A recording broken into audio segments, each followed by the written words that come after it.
Certo dia Estevão viu o céu aberto e viu-me a mim apedrejado, sucumbiu, mas foi fiel até o fim.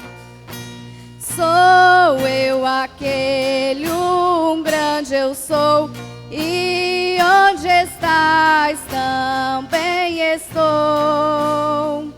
Não disse eu há muito já, pedi, pedi, dá-se-vos-á.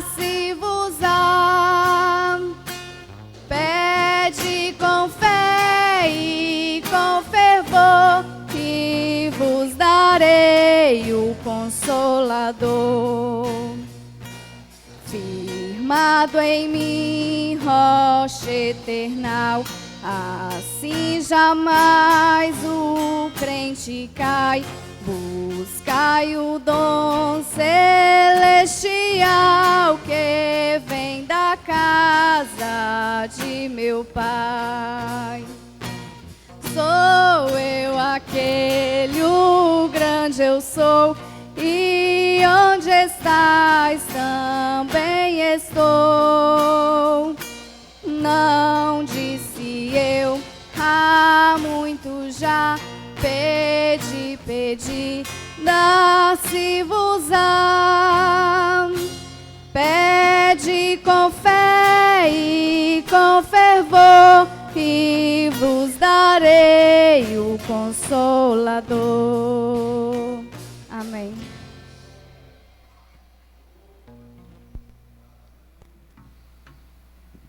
Aleluias. Vamos colocar de pé e vamos fazer a leitura da lição. Lição 4, tá? E para quem não tem a revista, está em Colossenses 2. Para quem não tem a revista.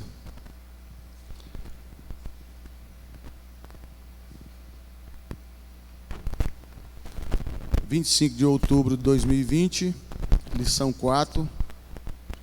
O título da lição é A Suficiência de Cristo para Restaurar a Totalidade do Ser Humano. Eu vou ler o texto áureo, os irmãos, a verdade aplicada, como de costume, e assim nós vamos dando sequência. Texto áureo. Deixo-vos a paz, minha paz vos dou, não vos dou como o mundo dá. João 14, 27, parte A. A verdade aplicada a todos.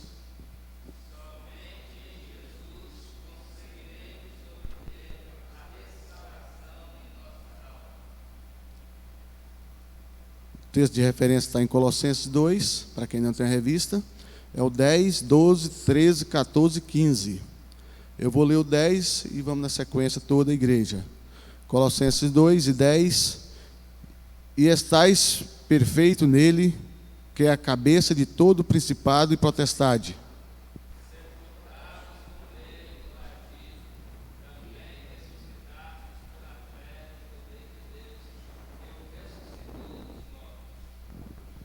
E quando vos estiveis mortos nos pecados e na incircuncisão da vossa carne, vos vivificou juntamente com ele, perdoando-vos todas as ofensas.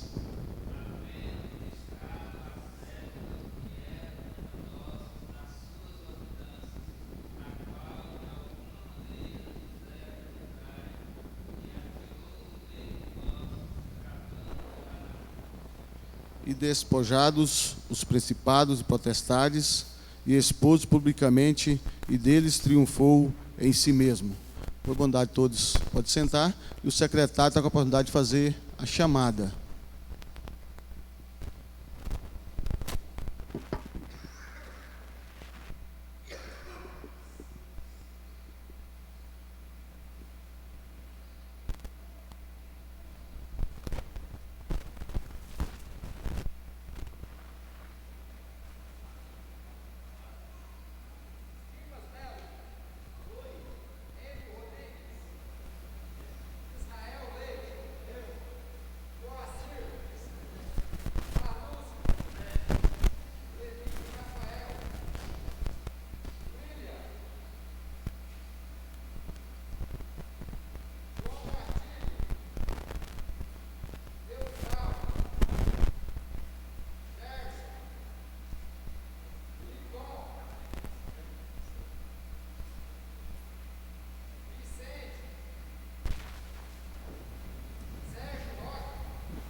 São para que Deus venha nos ensinar a sua palavra nesta manhã. Senhor Deus, neste momento, Pai, eu sou grato a Ti por essa oportunidade que o Senhor nos concede de estarmos na Tua presença, na Tua casa, com o objetivo, meu Deus, de estudarmos a Tua palavra, de aprendermos, de sermos edificados por ela. E eu te peço, Senhor, que o Teu Santo Espírito venha nos instruir nesta manhã, que o Teu Santo Espírito venha, meu Deus, nos ensinar a Tua palavra de uma forma extraordinária, meu Deus, para que nós saiamos daqui mudados naquilo que nós precisamos ser mudados, para aquilo que nós formos confrontados, meu Deus, que nós venhamos nos convencer de que nós precisamos melhorar, que nós precisamos crescer na Tua presença. Em nome de Jesus eu oro a Ti, meu Deus, e Te agradeço por essa oportunidade. Amém. Podeis assentar. Lição de número 4. A suficiência de Cristo para restaurar a totalidade do ser humano. A suficiência de Cristo. A palavra suficiência dá uma ideia de alguém que completa, alguém que é o bastante, que todo o necessário está ali. Então nós vamos estudar sobre a suficiência de Cristo para restaurar a totalidade do ser humano. Corpo, alma, espírito. Vamos estar analisando como Cristo é suficiente para o bem-estar completo do ser humano. E Paulo escreveu na sua carta aos Colossenses, dizendo assim que Ele é tudo em todos. Então Cristo é suficiente em tudo aquilo que nós necessitamos. E é isso que a lição vai nos mostrar nesta manhã. E cabe apenas a nós entender qual é o caminho, qual é o processo para nós desfrutarmos dessa suficiência de Cristo, dessa totalidade de Cristo, quanto àquilo que nós necessitamos. Nós estamos já no último trimestre de 2020, estudando com o nosso tema do nosso trimestre, a importância da palavra de Deus para o bem-estar do ser humano. E hoje, a suficiência de Cristo para restaurar a totalidade do ser humano. Os objetivos da lição são mostrar o mapa da nossa personalidade. Como se constrói a personalidade do ser humano? Do que a personalidade do ser humano é feita? Como ela é trabalhada? Então, o primeiro objetivo, mostrar o mapa de nossa personalidade. Segundo, ensinar que é preciso se desprender do passado. Isso aqui também é fundamental que a gente aprenda isso. É possível que alguém até pense, não, eu não tenho nada, não estou preso a nada no passado, mas se ele for fazer uma autoanálise, mergulhar a fundo no que ele, nas suas emoções, nos seus sentimentos, talvez ele vai descobrir que há algo no passado que o prende e que lhe causa problemas no momento em que ele está vivendo. Então, segundo é ensinar que é preciso se desprender do passado. Terceiro, explicar que o diabo não quer que alcancemos a cura, e essa é a razão de isso parecer um processo tão difícil. É que ao mesmo tempo que Cristo coloca tudo ao nosso dispor para nós alcançarmos essa cura completa e total, existe alguém trabalhando no sentido, Deus abençoe, Jéssica, no sentido de impedir que esse processo aconteça. Então, é isso que nós vamos estar vendo hoje de manhã, se Deus assim nos permitir. Nós vamos estar compreendendo esses fatores aí, concretizando esses objetivos. A introdução da nossa lição vai nos dizer assim: esta lição tem o objetivo de demonstrar que é possível a restauração da totalidade do ser humano pelo poder de Jesus Cristo. Contudo, é necessário que o nascido de novo viva segundo os princípios da palavra de Deus,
Amém? Eu vou reler a introdução para nós entrarmos na lição. Esta lição tem o objetivo de demonstrar que é possível a restauração da totalidade do ser humano pelo poder de Jesus Cristo. Contudo, é necessário que o nascido de novo viva segundo os princípios da palavra de Deus para desfrutar das bênçãos que o bom Deus tem reservado já para a vida nesta terra. Então a introdução já nos traz uma ideia de que sim, Cristo nos pôs isso à disposição. Porém, existe um caminho que nós precisamos trilhar para desfrutarmos isso. Então é necessário que o nascido de novo viva segundo os princípios da palavra de Deus. Até porque não vivendo, não nasceu de novo. Então é necessário que a partir do momento que o ser humano se converta a Cristo, nasceu de novo, então ele entre por esse processo de se enquadrar na palavra de Deus, ou de aplicar em si mesmo a palavra de Deus, dia após dia, para que ele se enquadre nesse processo. Aí sim ele nasceu de novo, aí sim ele está caminhando por este caminho para herdar essas bênçãos de Deus. Então só é possível alcançar essa bênção se nós andarmos em novidade de vida. Se não andarmos em novidade de vida, os problemas que nos acompanhavam antes, os problemas que nos prejudicavam antes, continuarão nos prejudicando. Só haverá mudança se nós mudarmos, essa é uma realidade. Então nós vamos entender também isso. Então o tópico 1, o mapa da nossa personalidade. 3 fatores fundamentais implicam na construção da personalidade do ser humano. Primeiro, existe uma herança genética. Alguns traços e algumas coisas que vão se assemelhar com os pais, a família em si, e que vai fazer parte dessa construção, já parte daí. A criança já herda aquilo dos pais. Só que esses traços eles vão ser mais fortes na primeira infância, no comecinho, quando a criança, tudo que ela ainda tem é aquilo ali. Então, no começo, na primeira infância, esses traços vão aparecer muito, de algumas semelhanças na personalidade da criança que está sendo construída, em como ela age, no que ela faz com os seus pais. E, em segundo lugar, o meio de convívio.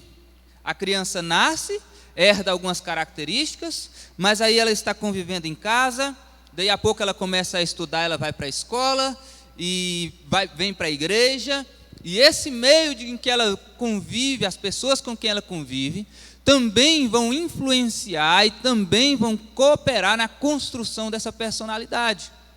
De maneira que se esse meio for um ambiente agradável, um ambiente propício para que ela tenha um desenvolvimento saudável, haverá uma formação de uma personalidade que seja mais alinhada com a palavra de Deus e mais saudável para essa criança.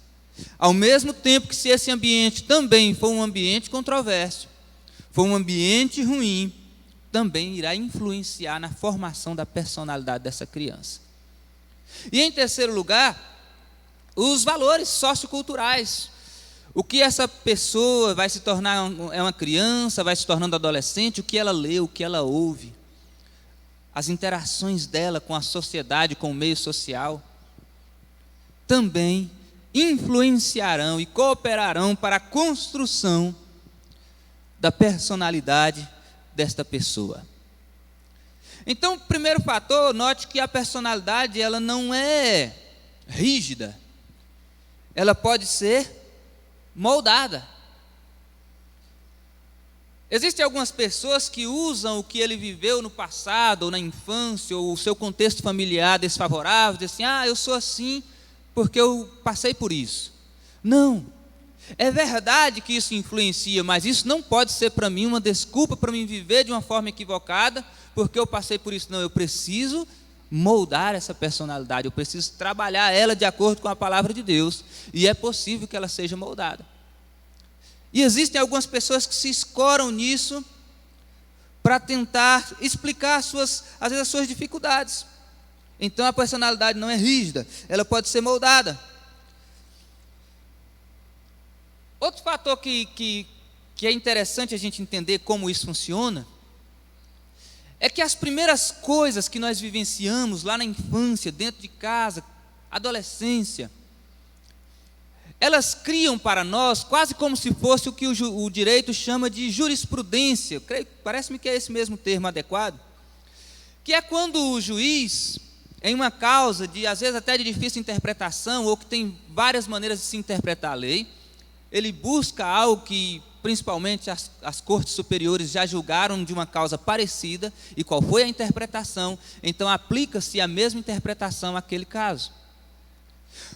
No nosso convívio, nos nossos primeiros momentos de vida, no nosso convívio familiar, a gente influenciado e moldado pelo convívio, pela herança genética, a gente reage a algumas situações de uma determinada maneira.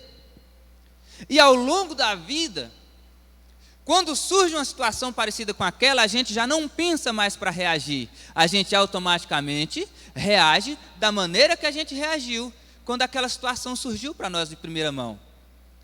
Surgiram algumas situações no início, no contexto, na nossa formação de personalidade, e a gente reagiu de alguma forma, e automaticamente a nossa mente toma aquilo como um padrão.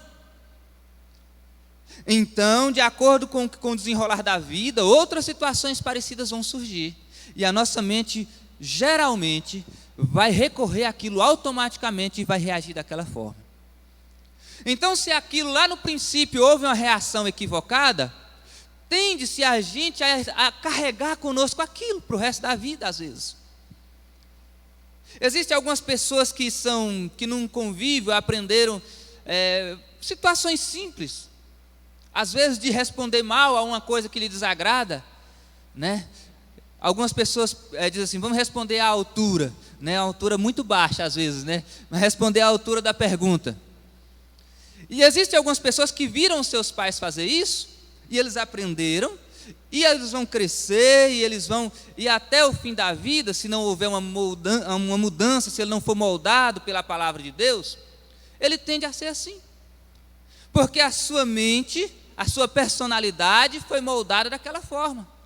Então, quando surge essa situação, ou quando alguém lhe agride verbalmente, ele automaticamente vai responder de forma agressiva também. Então, diante disso, antes de nós passarmos aqui para o próximo ponto, é importante a gente entender o quanto é fundamental a ação dos pais na formação da personalidade do filho.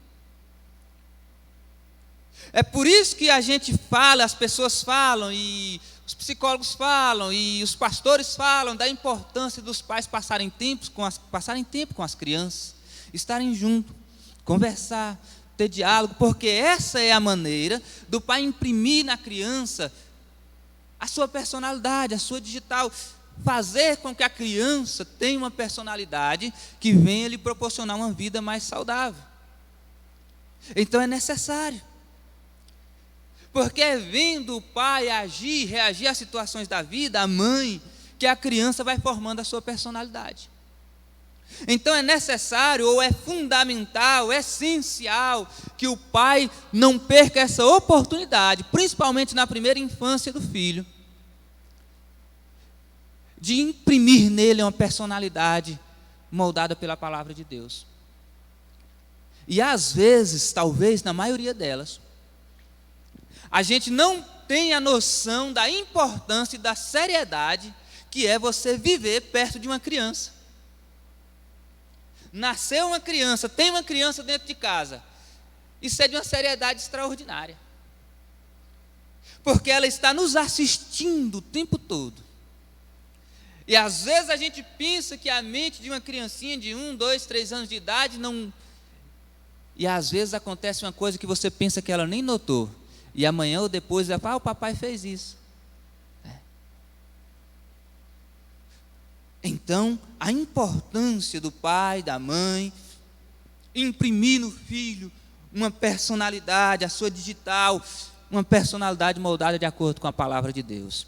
É preciso tempo, é preciso cuidado, é preciso conversar. Ao passo que muitos pais, às vezes, quando o filho é criancinha, não tem tempo para o filho. Quando o filho quer conversar, não, meu filho, agora não, agora não. E a tendência, o natural é quando o filho torna adolescente, o pai quer ir conversar, e o adolescente vai dizer, agora não. Ele tem outros amigos, ele tem outras fontes, ele tem outros lugares para ir conversar, para ir falar dos seus problemas, que não é o pai, que não é a mãe. Então ganha-se um filho na primeira infância. Constrói-se uma amizade na primeira infância, mantém ela, e na adolescência, essa amizade vai estar de pé, vai estar construída. Mas quando nós não queremos conversar na infância, na adolescência os problemas começam a aparecer, aí a gente quer conversar, mas aí quem não quer é a criança, é o adolescente. Então é importante a gente entender isso, que nós precisamos emplacar essa personalidade moldada de acordo com a palavra de Deus nos nossos filhos. 1.1 vai falar que a restauração é para todos. Feitos à imagem e semelhança de Deus, através do pecado nós fomos degenerados. Perdeu-se essa imagem, perdeu-se essa semelhança. Ou você pensa que uma pessoa que está longe de Deus, cometendo as piores atrocidades, ele está agindo semelhante a Deus? Não está. Não está. Perdeu-se, degenerou. O pecado tem essa capacidade. Às vezes a gente não tem a noção do poder que o pecado tem de destruição. O pecado conseguiu manchar em nós essa imagem, essa semelhança de Deus. Agora, quando Cristo vem, morre por nós na cruz e leva todos os nossos pecados, em Cristo nós podemos ser restaurados. E essa restauração é para todos.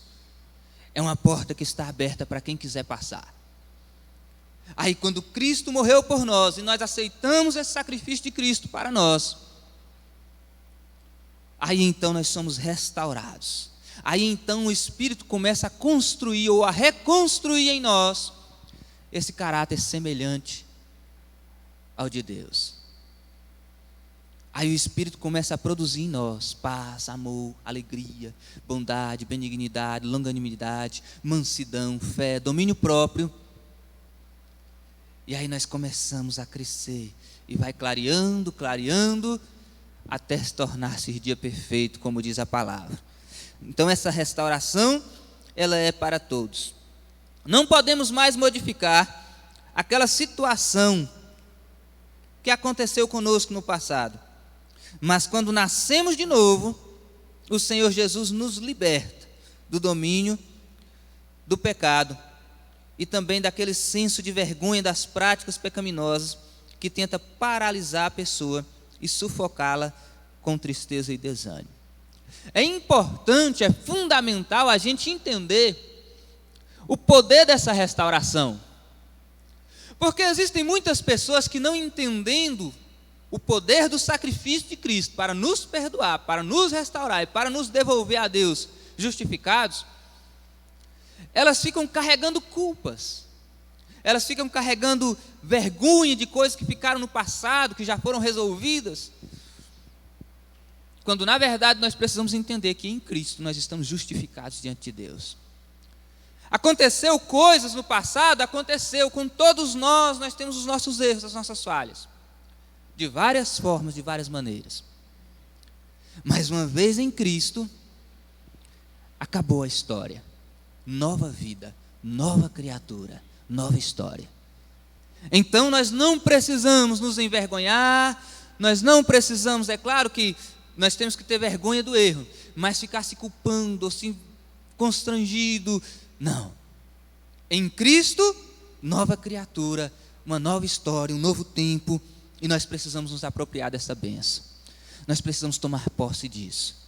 Porque se nós tomarmos posse disso, os complexos de culpa, de vergonha, vão deixar de existir. E nós vamos passar a desfrutar dessa bênção que Cristo conquistou para nós na cruz e nós não podemos abrir mão dela. Então essa restauração, ela é para todos. Ela é para todos. Não há diferença. diante de Deus, justificados, não há diferença. Tem aquele crente que se considerava um ótimo cidadão, que era correto, mas que precisa de Cristo para ser salvo. Ele aceita Jesus e é justificado diante de Deus, porque ele não é bom o suficiente para Deus. Ele precisa aceitar Jesus. E tem aquele homem mais perdido, que a gente assim considera, a gente tem essas escalas, mas não há diferença, ambos iam para o inferno.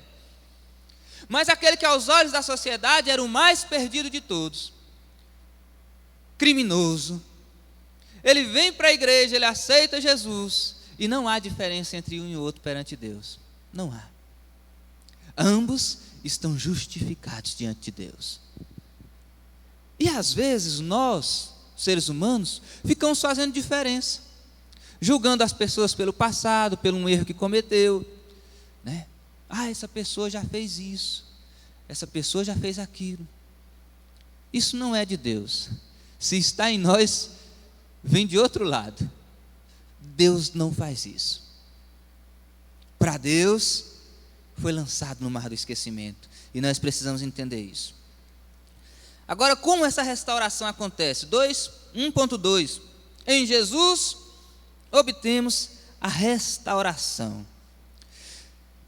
Jesus viveu toda a consequência do pecado sem ter pecado. Jesus passou por medo. Lembra do jardim do Getsêmani?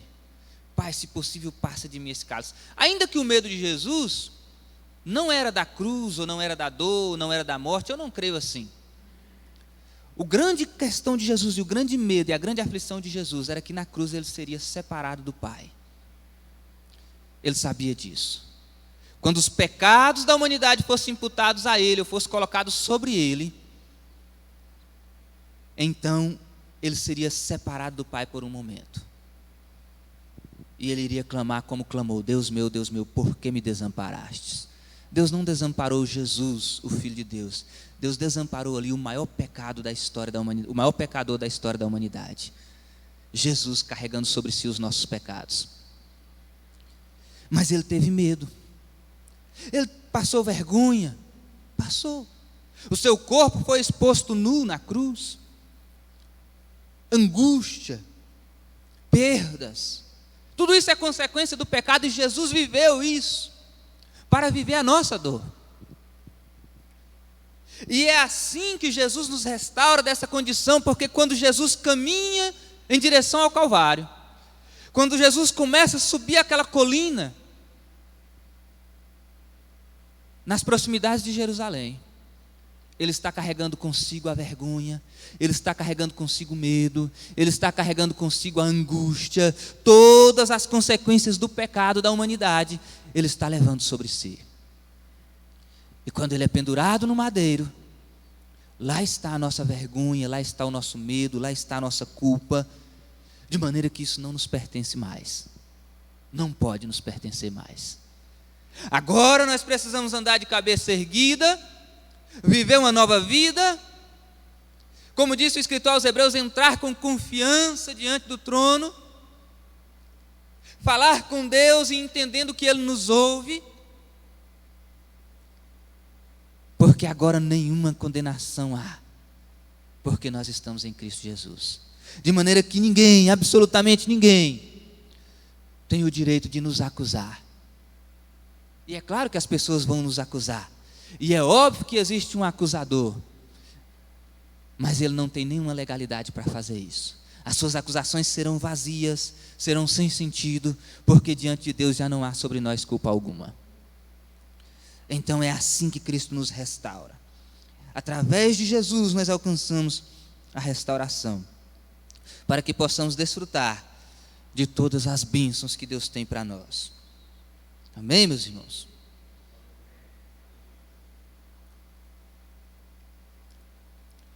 É importante a gente entender isso. Nós precisamos entender isso. Existem, como eu já disse aqui, muitas pessoas que estão dentro da igreja e não têm paz, não têm alegria, porque ele não entende ou ele não recebe essa bênção, esse poder extraordinário do sacrifício de Cristo para livrá-lo das consequências do pecado. Nós precisamos entender isso, porque só assim nós vamos ser livres. Vamos correr. 1.3, paz de espírito e de coração. 1.3. Diante dessa restauração e desse livramento, dessa libertação da culpa, do medo, da vergonha, das consequências do pecado, então não há outro resultado que não seja paz de espírito e de coração. Aí nós vamos ter paz. Paz em 3 dimensões. Primeiro, paz com Deus, escrito aos Romanos, capítulo 5, versículo 1, vai dizer assim: justificados, pois, mediante a fé, nós temos paz com Deus. Se vocês se lembrarem de Romanos capítulo 8, versículos 6, 7, 8, vai dizer que nós éramos inimigos de Deus. Inimigos. A natureza humana caída, ela é inimiga de Deus, ela é aversa a Deus, ela é rebelde. Mas o escritor também escreveu o capítulo 5, versículo 1, que uma vez justificados por meio da fé, nós alcançamos paz com Deus. E eu fico pensando nessa condição de inimigo de Deus. Que coisa extraordinária. O que resta para o ser humano que ele está na condição de inimigo de Deus? Jesus, uma certa feita, diz assim: olha, pensem bem, quem é que quando vai construir uma torre não se assenta primeiro, calcula, vê se ele tem condição de começar, de concluir, para que depois, lançando os fundamentos, não consiga concluir, e as pessoas passem e zombem dele, dizendo: olha, começou e não conseguiu terminar. Aí ele segue dizendo assim: quem é o rei que, saindo em guerra com o que tem, vamos supor, 20.000 soldados, e ele tendo só 10, ele não senta primeiro e calcula se com os 10 ele consegue vencer aquele exército que vem vindo contra ele? E se entender que não, manda uma embaixada de paz fazer um acordo com ele. Aquele texto muitas vezes é aplicado para o próprio Jesus falando de Deus quando vier na sua glória para julgar o mundo. É como se Jesus estava dizendo: olha, veja bem se vocês conseguem estar na condição de inimigo de Deus. Pensem bem. Ou se não é melhor agora, enquanto ele está ainda não veio, vocês fazerem um acordo de paz com ele. Vocês se submeterem aos termos e às condições dele. E nós éramos inimigos de Deus. Não restava para nós nenhuma esperança. Mas mediante a fé, nós fomos reconciliados com Deus e temos paz com Deus. Então essa restauração, essa libertação de medo, de culpa, de consequências do pecado, traz para nós a paz. Primeiro, a paz com Deus. Segundo, a paz interior, a paz que eu preciso ter dentro de mim, comigo mesmo. Olha o que vai dizer Filipenses capítulo 4, versículo 7, quando o apóstolo Paulo escreve a sua carta à igreja de Filipos. Ele fala sobre isso no capítulo 4. E lá no versículo 7, ele vai falar mais especificamente dizendo assim: e a paz de Deus, que excede todo o entendimento, guardará os vossos corações e as vossas mentes em Cristo Jesus. Paz interior. Jesus disse assim: a minha paz eu vos dou. Não é que eu vou dar uma paz para vocês, não, a minha paz eu vou compartilhar ela com vocês. A mesma paz que eu tenho, que eu vivo, eu vou compartilhar ela com vocês. Então, restaurados por Cristo Jesus, reconciliados com Deus, nós temos paz com Deus. E tendo paz com Deus, nós temos paz aqui dentro, aí dentro. Quietude, paz de espírito, tranquilidade, serenidade. E tendo paz com Deus, e tendo paz comigo mesmo, eu também tenho paz com meu irmão. E essa é a prova de que eu tenho paz com Deus. João diz que se alguém diz que ama a Deus e odeia o seu irmão, é mentiroso. Porque se não ama o seu irmão que vê, como ama a Deus que ele nem vê? Então, se eu tenho paz com Deus, então eu tenho paz comigo mesmo. E se eu tenho paz com Deus e paz comigo mesmo, a prova disso, o resultado disso, é que eu vivo em paz com meus irmãos. Então nós precisamos ter paz com Deus, nós precisamos ter paz interior, e nós precisamos ter paz uns com os outros. E nesse contexto, meus irmãos, isso é uma questão complicada, né? Olha o que diz Marcos capítulo 9, versículo 50, vai nos falar sobre isso. Assim como Lucas 2,14. Quando Lucas 2,14, quando na anunciação do nascimento de Cristo, os anjos dizem assim: louvor nos céus, alegria e paz na terra de Deus para com os homens, porque Cristo estava nascendo. Agora olha o que diz Marcos 9,50. Bom é o sal, mas se o sal vier a tornar-se insípido, como lhe restaurar o sabor? Tende sal em vós mesmos e paz uns com os outros. Hebreus 12,14, se não me falha a memória, seguir a paz com todos e a santificação, sem a qual ninguém verá a Deus. E esse tema, ele é delicado porque às vezes falta essa paz entre os irmãos. Porque às vezes dentro da igreja é comum as pessoas viverem em litígios, em problemas, em dificuldades. Não há paz às vezes entre um irmão e outro. E se não há paz entre mim e o meu irmão, não há paz entre mim e Deus. Não há. Não há. Se não há paz entre mim e o meu próximo, alguém lá da sociedade, se ficou algo mal resolvido, então vai faltar paz entre mim e Deus. E é por isso que a palavra de Deus é fundamental para o bem-estar do ser humano. Porque ela nos ensina a viver bem uns com os outros. E o nosso bem-estar passa por isso.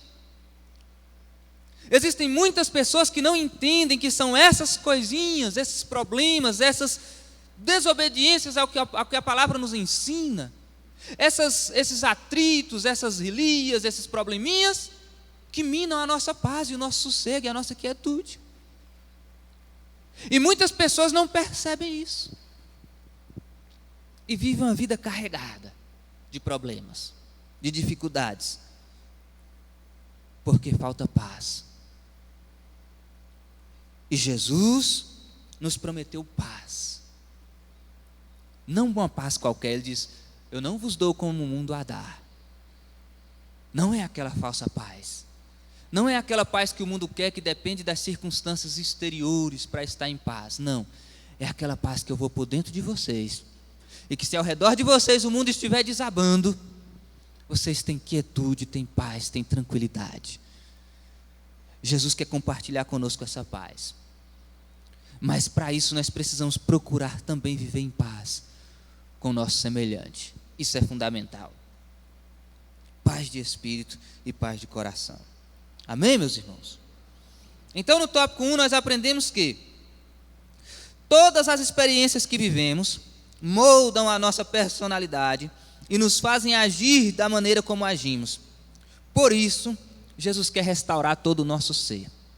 É por isso que Jesus e Deus, através dessa lição, usando o comentarista, traz para nós como resolvermos coisas que às vezes estão lá no passado, mas não foram resolvidas. Porque isso precisa ser resolvido, porque é isso que nos leva a agir às vezes de maneira equivocada. É isso que nos leva a ter uma reação errada diante das circunstâncias da vida. Então Deus se interessa por resolver essa questão. Deus se interessa por nos moldar, para que assim a gente alcance uma condição de alguém que reage bem às situações da vida. Alguém que reage bem diante das circunstâncias. Alguém que de todo jeito que mexer com ele, o que vai sair dele é paz, é serenidade, é tranquilidade, é amor. O cristão precisa ter essa capacidade. De todas as formas em que as pessoas nos mexer conosco, sair de nós boas qualidades. Há um hino antigo, muito extraordinário. Rosa vermelha, onde ele compara Jesus com essa flor, a rosa de Saron. E ele diz que aqueles que a esmagaram ficaram com o perfume da flor, porque dele saiu virtude. Ele estava sendo esmagado na cruz e dele estava saindo perdão. Pai, perdoa eles. E não se engane vocês em pensar que por mais que alguns não se converteram, mas todas aquelas pessoas foram impactadas pelaquela ação. ou por aquela reação de Jesus diante da crucificação. Alguém não quis se converter, certamente, mas mesmo não se convertendo, ele foi impactado por aquilo. O centurião que estava ao pé da cruz, diante daquela cena, diz: verdadeiramente esse era o Filho de Deus. O cristão precisa, essencialmente, ter essa condição de, em tudo que as pessoas fizerem conosco, sair de nós perdão, compreensão, amor, paz, serenidade. E depois de tudo que acontecer, aquela pessoa que estiver, às vezes, nos provocando, nos fazendo mal, vai sair dali e vai dizer: aquela pessoa é crente. Nós precisamos seguir o exemplo de Jesus. E para isso, nós precisamos conformar ou moldar a nossa personalidade de acordo com a palavra de Deus. Amém? Tópico 2, vamos correr que na verdade o tempo já está acabando. É preciso se desprender do passado. É preciso. Existem pessoas que fazem questão de carregar consigo recordações que as machucam. Existem pessoas que fazem questão de carregar consigo as recordações das coisas que o fizeram sofrer, até para ele alimentar aquilo ali e se manter com raiva do seu irmão ou do seu próximo. Ele fica alimentando aquilo ali. Se a ferida cria uma casca e começa a secar e parece que vai sarar, ele faz como aquela criança, vai lá e arranca a casca da ferida e o sangue brota, e ele fala: olha aí o que me fizeram. Já devia ter passado, já devia ter sarado, já devia ter cicatrizado, já não era mais para ser lembrado com dor. Mas quando a ferida está sarando, ele arranca e fala: aqui, ó, fulano de tal me fez sangrar, me feriu, ó aqui o sangue. Existem pessoas que fazem questão de carregar consigo as coisas, e a vida vai ficando pesada, pesada, pesada, até muitas delas se afundar em um quadro crônico profundo de depressão, de angústia, e não conseguir mais viver. Se esse corredor aqui fosse a jornada da nossa vida, a gente pode caminhar por ele, pode tocar no primeiro banco, tocar no segundo, entrar em contato com eles através do tato, mas nós vamos caminhando. E se eu não soltar o primeiro banco, não tem como eu tocar o segundo, o terceiro. E se eu for querer arrastar o primeiro banco e for empurrando todos os outros, vai chegar alguns passos ali, eu não vou conseguir mais caminhar. Eu preciso viver o hoje e deixar ele, e viver o amanhã e deixar ele, e viver o depois de amanhã. Mas existem pessoas que querem ir carregando e querem ir levando tudo, e não é possível, ninguém é capaz, ninguém consegue. Mas existem algumas pessoas que querem arrastar o passado consigo, e a vida vai ficando pesada, e a caminhada vai ficando lenta, e daqui a pouco ele está prostrado, exausto, depressivo, angustiado. Nós precisamos nos desprender do passado. Existe uma história, na Guerra Civil norte-americana,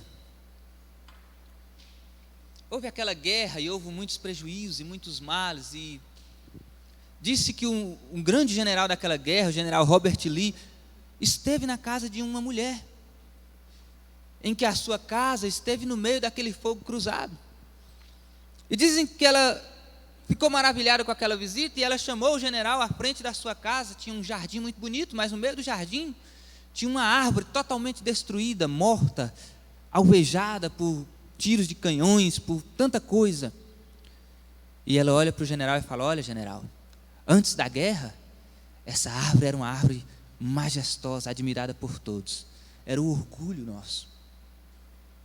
Mas depois da guerra, olha o jeito que deixaram a árvore. E parece que ela pensava que o general ia se condoer dela, ou alimentar a sua angústia. E o general olhou para ela e disse assim: corta essa árvore daí e não fale mais nisso. É passado, morreu, passou.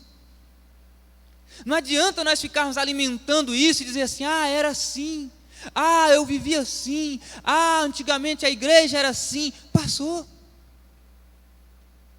Agora nós precisamos viver e entender o que nós podemos fazer hoje para que ela seja melhor. O que nós podemos fazer hoje para melhorar? Porque enquanto nós vivermos presos ao passado, nós não vamos fazer nada, nós vamos ficar de mãos atadas, vivendo do passado, remoendo o passado, gastando o nosso tempo, as nossas emoções, as nossas energias com o passado. E a psicologia chega a dizer que o ser humano gasta 50% das suas energias se consumindo com as coisas do passado, com coisas que já passaram. E falta energia para viver o hoje. Desânimo, falta de energia, falta de disposição. Como nós temos vivido isso nos nossos dias? E às vezes é porque o passado está consumindo a nossa energia. Então nós precisamos nos desprender do passado. O 2.1, nós já falamos um pouco aqui a respeito dele, vai nos dizer que nós precisamos remover as recordações indesejadas. Remover. Coisas ruins que passaram, nós não esquecemos. Mas nós precisamos parar de alimentar isso, parar de ficar lembrando disso com pesar e chorando isso a vida toda. Não. Nós precisamos passar de fase, a vida continua. E às vezes tem alguém parado 20, 30, 40 anos atrás, em um caso que aconteceu e que ele está preso ali e ele não consegue se soltar para continuar a jornada. E às vezes perde família. E às vezes perde os filhos porque é uma pessoa amargurada, presa no passado e não consegue se relacionar no hoje, no presente. E às vezes perde os bens porque ela está alimentando um mal lá atrás, está presa a um mal que aconteceu, a um sentimento de vingança, a um sentimento de vitimismo, de tantos problemas. E ela está perdendo a oportunidade de viver o hoje. Porque se nós não nos desprendermos do ontem, nós não vamos conseguir viver o hoje. Ou pelo menos, nós vamos viver o hoje sob a influência e sob a ótica do que nós vivemos ontem. E se nós vivemos uma coisa ruim ontem e nós não nos desprendemos dela, nós vamos viver o hoje, e às vezes o hoje é um dia maravilhoso. E às vezes o momento é extraordinário. Mas nós estamos vendo aquele momento sob a ótica das dores que nós sofremos no passado, com as lentes da angústia que nós vivemos no passado. Então aquele momento que é extraordinário não é bom o bastante.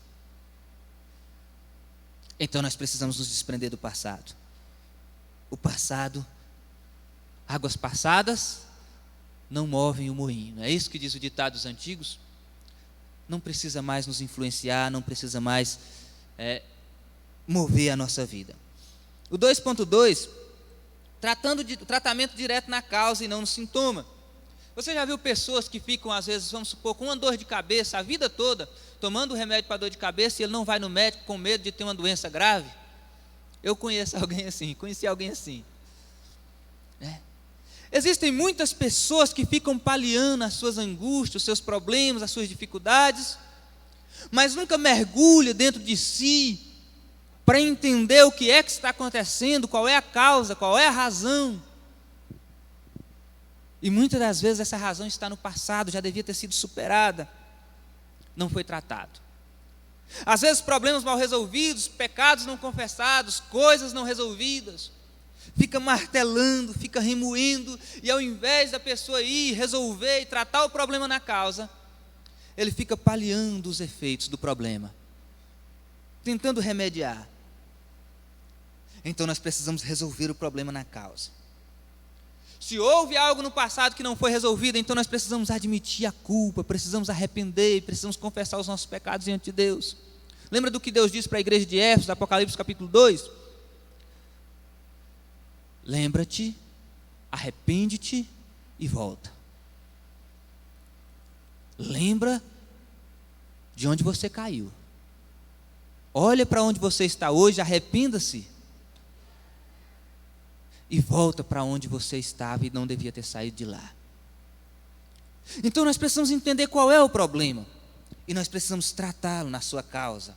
Não é a consequência do problema. Então nós precisamos investigar o que está tirando a nossa paz. E resolver o problema.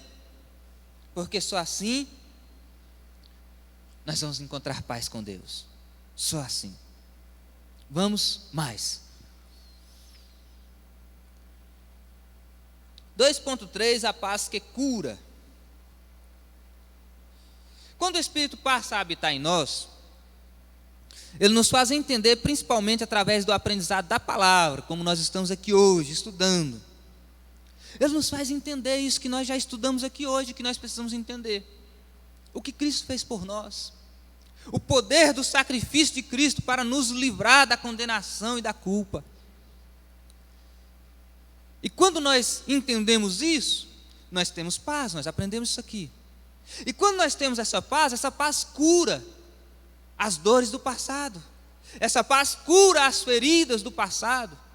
E se resta alguma ferida que nós vimos trazendo até aqui, quando nós encontramos essa paz, quando nós aprendemos através do Espírito Santo e por meio da palavra de Deus, o que Cristo fez por nós e o poder desse sacrifício de Cristo para nos libertar, nós encontramos essa paz.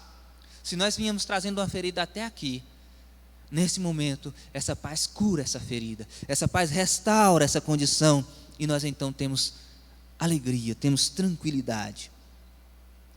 E o Espírito Santo de Deus faz isso por meio do conhecimento da palavra. E daí,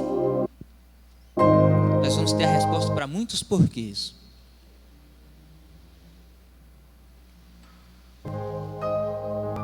Por quê? Dentro da igreja, mas vive em angústia. Por que está dentro da igreja, mas não consegue se livrar do passado? Por que isso? Por que aquilo? É porque ainda a palavra não impactou aquela pessoa. É porque ainda ela não conseguiu deixar com que o Espírito molde a sua vida e produza nela um fruto que tem como qualidade paz, alegria, amor. E às vezes a causa de tudo isso é porque nós não entendemos que é a palavra de Deus que nos traz essa cura e essa libertação. E a gente vira as costas para ela. Então a ignorância bíblica é a razão de um cristianismo de má qualidade. A ignorância bíblica é a razão de muitas vezes as pessoas estarem dentro da igreja, mas não estão vivendo o evangelho na sua plenitude. Pensa numa coisa pesada. É estar na igreja, mas não viver na plenitude do evangelho. É estar na igreja, mas não desfrutarmos das bênçãos de ser um filho de Deus, justificados por Cristo diante de Deus. É pesado, é uma situação ruim. Não faz muito sentido. Então nós precisamos recorrer à palavra. E nós precisamos deixar que o Espírito Santo de Deus nos molde de acordo com a palavra. E fazendo isso, nós vamos alcançar paz com Deus, paz interior, paz com o próximo. E essa paz vai curar o que nós vivemos no passado, sofremos, as feridas que foram causadas vão ser curadas por essa paz. E assim nós viveremos a plenitude do Evangelho. Tópico 3, para nós finalizarmos. O inimigo não quer que alcancemos a cura. O slide ali diz, ele é acusador e tem todo o interesse em manter uma pessoa prisioneira de seus pecados e suas culpas, buscando destruí-la. Ele sempre vai acusar, nós precisamos entender isso. A Bíblia o define como acusador.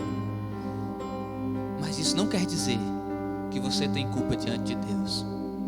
Não importa o que o inimigo diz, importa o que Deus vê em você. E se você serve a Deus e luta para andar de acordo com a sua palavra, o que Deus vê em você é nada mais, nada menos do que a justiça de Cristo. Porque lá no sacrifício da cruz foi isso que aconteceu. A nossa culpa foi imputada a Cristo e a justiça de Cristo foi imputada a nós. Então não importa se o inimigo nos acusa e se ele não quer que nós alcancemos essa cura, não importa se ele está todos os dias tentando nos fazer afundar nessa culpa, porque o que Deus vê em nós é a justiça de Cristo, e diante disso ele nos recebe como filhos, e como filhos nós herdamos as bênçãos de Deus. Então nós precisamos entender isso.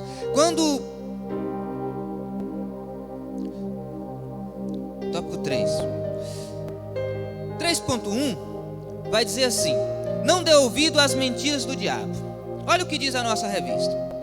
Ele é um mentiroso A Bíblia nos diz: porque se perdoardes aos homens as suas ofensas, também vosso Pai Celestial vos perdoará a vós. Se, porém, não perdoardes aos homens as suas ofensas, também o vosso Pai vos não perdoará as vossas ofensas. Só poderemos obter uma cura completa se perdoarmos aqueles que nos magoaram de alguma forma. Isso aqui é extraordinário. Duas coisas nós precisamos ver aqui. O texto citado aqui é de Mateus 6, 14 e 15, aqui na nossa revista. Primeiro, nós precisamos nos apossar do perdão de Deus. E entender que se nós andamos de acordo com a palavra de Deus, se nós perdoamos aos que nos ofendem, Deus também é poderoso para nos perdoar das nossas dívidas, as nossas ofensas. Mas é importante a gente entender aqui também, e aí nós vamos concluir sobre deixar o passado para trás, que essa é a condição para nós obtermos o perdão de Deus. Que se nós não perdoarmos aos que nos ofenderam, também Cristo não nos perdoará. Não nos perdoará. Então nós precisamos deixar as coisas do passado para trás. Como? Perdoando as pessoas que nos ofenderam. E isso, meus irmãos, eu quero que você entenda isso aqui, se você ainda não entendeu. Independe do seu irmão se arrepender do que ele te fez e te pedir perdão. Independe. Liberar perdão independe de alguém reconhecer que errou comigo e vir até a mim. Não, independente disso, é meu dever perdoar. Então, se alguém errou comigo e não me pediu perdão, isso não me exime de perdoá-lo. Não, é meu dever perdoá-lo. O dever dele seria vir reconhecer e pedir perdão, mas se ele não cumprir o dever dele, o meu dever continua de pé. Eu continuo devendo perdoá-lo. E isso é parte fundamental para nós deixarmos o passado para trás. Aquilo que nós não perdoamos, nós carregamos conosco para o resto da vida. Só deixamos para trás quando perdoamos. Só poderemos obter uma cura completa se perdoarmos aqueles que nos magoaram de alguma forma. Então nós precisamos entender isso. Não darmos ouvidos às mentiras do diabo, porque Deus nos garante perdão. Sob qual condição?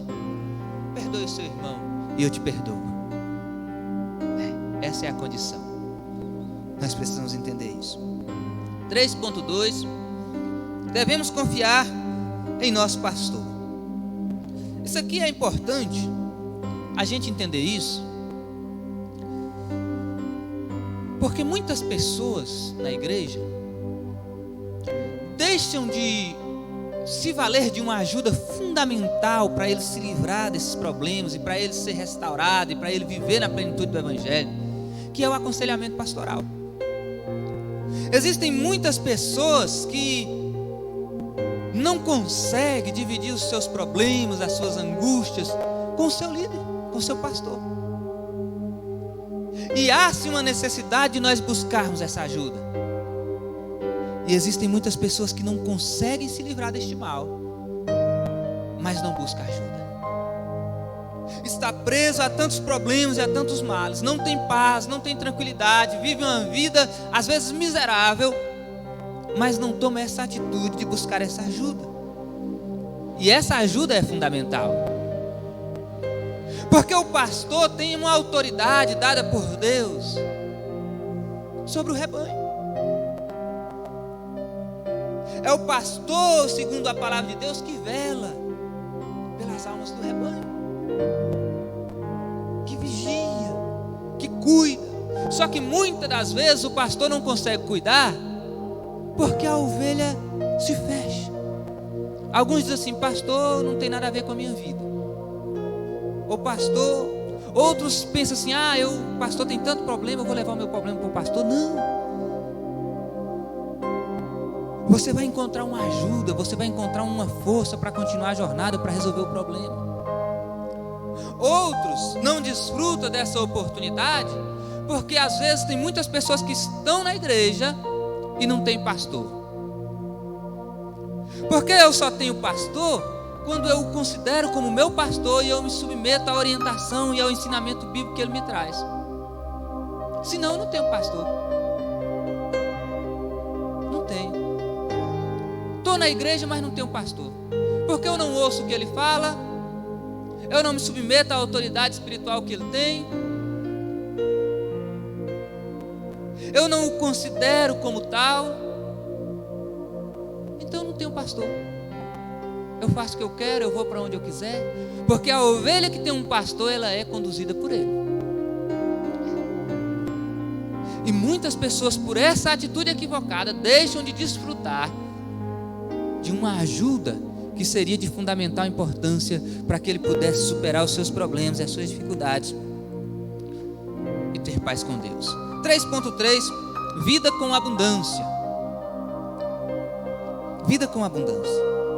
Diante de tudo isso que a lição nos traz, diante de tudo isso, de todo esse aprendizado, de viver, de deixar o passado para trás, de entender a nossa personalidade para nós entendermos o que nos leva a certas atitudes e deixar que o Espírito nos dê paz com Deus e nos reconcilie com Deus, nós temos direito a uma vida com abundância.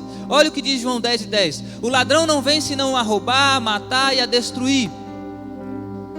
Aí Jesus diz assim: eu vim para que tenham vida e vida com abundância. Tem muita gente que vive uma vida de miséria, uma vida de problemas, uma vida de angústia, uma vida de infelicidade, uma vida onde não há paz. E a razão disso é que ele ainda não encontrou em Cristo uma vida com abundância. E essa vida com abundância está ao nosso dispor. E só para concluir,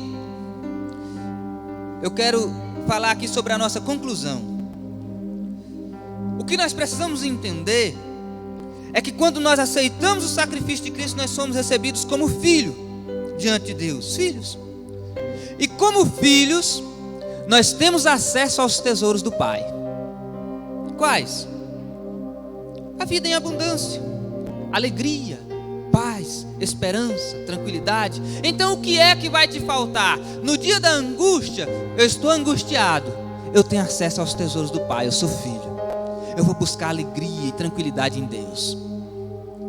No dia do problema, no dia da adversidade, eu sou filho de Deus, eu tenho acesso aos tesouros de meu Pai. Então eu vou buscar a solução para o meu problema. Aí eu vivo vida com abundância, porque eu tenho segurança, porque eu tenho esperança em Deus, e não importa as circunstâncias que vão me cercar, em Cristo eu alcançarei vitória, porque em Cristo nós somos mais do que vencedores. Amém? Deus abençoe. Eu agradeço a oportunidade.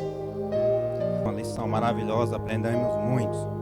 Então eu vou fazer o resumo das crianças e o resumo geral só. Os adolescentes, os jovens, hoje eles ainda não vêm para apresentar.